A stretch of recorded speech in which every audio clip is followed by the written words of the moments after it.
Parmi les créatures les plus connues et craintes de la mythologie berbère, l'ogre, plus connu sous le nom de Warzen, est sans nul doute le plus redouté de tous. Pour plusieurs, ce monstre mangeur de chair humaine, issu des contes de l'Antiquité berbère, symbolisait le mal sous forme physique. C'était la manifestation de tout ce que les gens craignaient. Il terrorisait surtout les enfants qui voyaient en lui la peur elle-même, celui qu'il fallait éviter à tout prix. Celui que l'on craignait apercevoir lorsqu'on se promenait dans la pénombre d'une nuit sans lune. La description physique de Warzen varie selon les tribus et les conteurs. Pour certains, c'était un géant doté d'une force inouïe, et pour d'autres, c'était une bête sanguinaire et insatiable qui n'avait absolument rien d'humain. D'autres encore l'apparentaient même au mythe du Cyclope dans la mythologie grecque.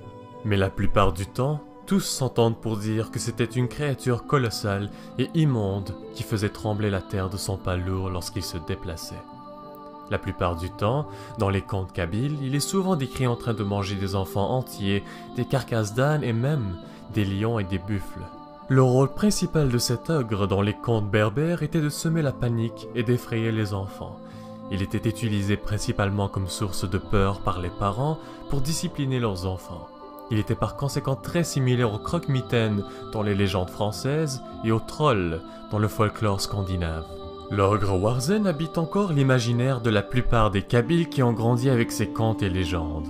La tradition orale était l'intermédiaire par lequel ces légendes ont été racontées de génération en génération.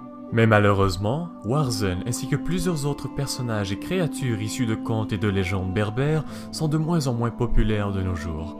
Chaque nouvelle génération est de moins en moins exposée à cet aspect mythique de la culture berbère. Mais voyons les choses du bon côté.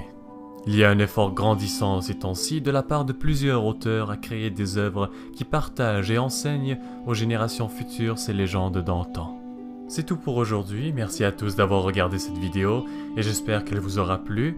Et sur ce, je vous dis à la prochaine pour une nouvelle histoire.